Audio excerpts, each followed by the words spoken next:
क्या है। तो देखिए हर वीडियो को जो है ना आपको जरूरत नहीं कि आपके जानकारी के लायक भी हो सकता है, आपके फायदे के लायक नहीं है यह वीडियो, लेकिन आपके जानकारी के जरूरत लायक है। गठबंधन की सरकार होती है ना वह लोकतंत्र के लिए मजबूत नहीं होती है और यह 100% जो है ना यह बात की संभावना है कि यह महागठबंधन के द्वारा जो यह सरकार बनने जा रही है ना लोकतंत्र के लिए अच्छी सरकार नहीं रहेगी। क्यों नहीं रहेगी? क्योंकि गठबंधन कुछ फैसले पर जेडीयू की सहमति नहीं थी, उसी प्रकार आरजेडी के कुछ ऐसे फैसले आएंगे जिसमें जेडीयू की सहमति नहीं रहेगी, कुछ जेडीयू के फैसले सरकार बनाने के लिए चाहिए किसी भी दल को। तो जान लीजिए कम से कम 122 सीट चाहिए, यानी कि कोई भी दल या तो अकेला एक होगी या ये भी सरकार का भविष्य में यह संभावना है कि यह टूट सकती है। हेलो फ्रेंड, नमस्कार, आप सभी का बहुत बहुत स्वागत है हमारे Everest coaching centre YouTube channel में। देखिए आज हम आपको बताएंगे कि बिहार की जो यह लोकतांत्रिक सरकार जो है ना, यानी कि बिहार में जो मुख्यमंत्री पद के लिए जो खींचातानी चल रही है और बिहार में जो है ना यानी कि एनडीए की गठबंधन में जो अभी टूट चल रही है और एनडीए की गठबंधन का हिस्सा मान आपको हम बता देते हैं कि इसका सबसे बड़ा हिस्सा था बीजेपी और उसके बाद जो है ना यानी कि जेडीयू और उसके बाद एनडीए में 3 पार्टी का हिस्सा था और उसके बाद जो है ना यानी कि हम पार्टी है। और इसमें आपको विधायकों की संख्या बता दे तो बीजेपी में जो है ना यानी कि लगभग 77 विधायक है और जेडीयू के पास 45 विधायक है और हम के पास 4 विधायक है। यानी कि इतना लोगों के यानी कि सहमति से ये सरकार चला रहे थे, यानी कि 7 4 11 यानी कि 5 16 यानी कि कुल मिलाकर के 126 विधायकों की समर्थन और एक अन्य विधायकों की समर्थन के साथ 127 विधायकों के समर्थन के साथ मुख्यमंत्री नीतीश कुमार जी है ना यानी कि बीजेपी के साथ मिलकर के सरकार चला रहे थे। और जान लीजिए यह सरकार जो है ना यानी कि उतनी मजबूत साबित नहीं हुई। तो इसकी क्या कमजोरी है और इसके पीछे राज क्या है? तो देखिए हर वीडियो को जो है ना आपको जरूरत नहीं कि आपके जानकारी के लायक भी हो सकता है, आपके फायदे के लायक नहीं है यह वीडियो, लेकिन आपके जानकारी के जरूरत लायक है। इसीलिए इस वीडियो को अंत तक जरूर देखिएगा। वीडियो अच्छा लगे तो जरूर लाइक कर दीजिएगा, चैनल को सब्सक्राइब कर लीजिए क्योंकि हर सभी छोटी बड़ी जानकारी के ऊपर हम आपको वीडियो देते रहते हैं। तो देख लीजिए यह देख रहे हैं कि यहाँ बीजेपी भी है इसमें और जेडीयू भी है और हम पार्टी भी है। और यह आपको दिया है एक और नजरिए से आप देखिएगा तो इसमें लगेगा कि 3 अलग अलग पार्टी मिल करके जो है ना यानी कि बिहार की सरकार पे कब्जा जमाए हुए रखे हैं। और इस बातों को जान लीजिए कि यह बिहार में सरकार बनाने के लिए जो है ना यानी कि बिहार में कुल 243 विधानसभा की सीट है और 243 विधानसभा में कम से कम 50% से प्लस यानी कि इसके आधे से एक ज्यादा सीट किसी भी पक्ष को सरकार बनाने के लिए चाहिए, किसी भी दल को।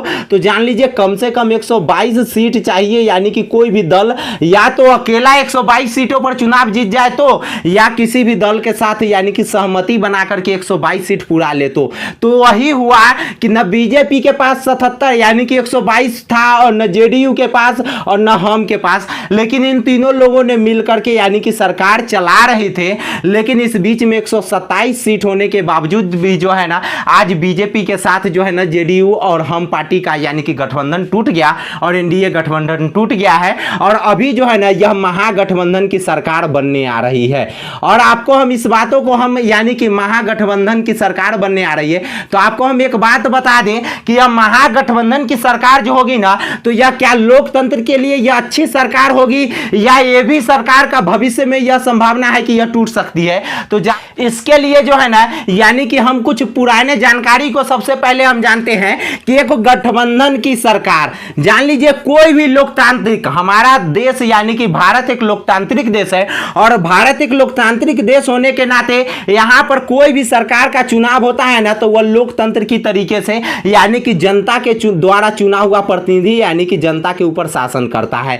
तो यह चीजों में जान लीजिए जो गठबंधन की सरकार होती है ना वह लोकतंत्र के लिए मजबूत नहीं होती है और यह 100% जो है ना यह बात की संभावना है कि यह महागठबंधन के द्वारा जो यह सरकार बनने जा रही है ना यानी कि कौन कौन से पार्टी को मिला करके, तो यह आरजेडी है इसमें सबसे बड़ी पार्टी और उसके बाद जो है ना उसके बाद जेडीयू है सेकेंड नंबर पर, उसके बाद कांग्रेस है और उसके बाद जो है ना हम आपको बता दें कि उसके बाद जो है ना यानी कि सीपीआई है, सीपीआई एमएल है, ठीक है। उसके बाद जो है ना सीपीआई कम्युनिस्ट है यानी कि मार्क्सवादी है और उसके बाद एक और सीपीएल है, ठीक है। यह कुल मिला आरजेडी के पास 79 सीट है, जेडीयू के पास यानी कि 45 है, कांग्रेस के पास 19 है, इसके पास 12 है और इनके पास यानी कि 2-2 है।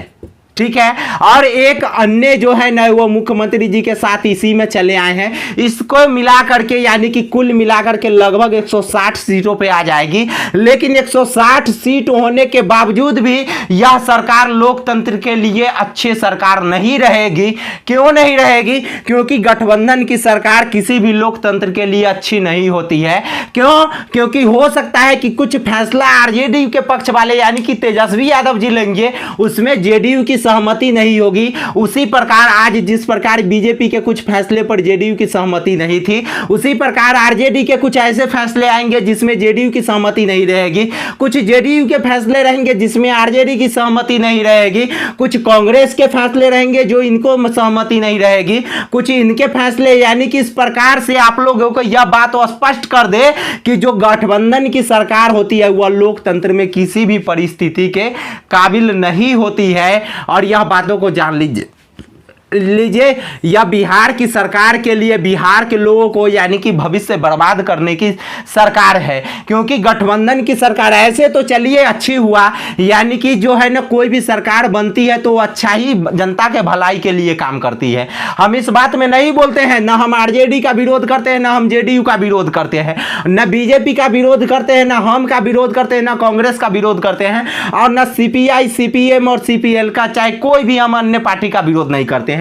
लेकिन हम डायरेक्ट इस बातों का विरोध करते हैं कि गठबंधन की सरकार किसी भी तरीके से यानी कि लोकतंत्र के लिए घातक ही साबित होती है, कोई भी तरीके से फायदेमंद साबित नहीं होती है। इसीलिए हम सभी लोगों को आंख खोलने की जरूरत है कि हम लोग किसी भी एक पार्टी को मेजॉरिटी दे करके और कोई भी एक अच्छे से पार्टी को हम सरकार बनाने की मोहलत दे सकते हैं। क्योंकि गठबंधन की सरकार हो सकती है कि ये अपने फायदे के लिए कुछ काम करेगी, हो सकते हैं ये अपने फायदे के लिए कुछ काम करेगी। इसीलिए गठबंधन की सरकार में हम लोगों को यानी कि अच्छी नहीं है।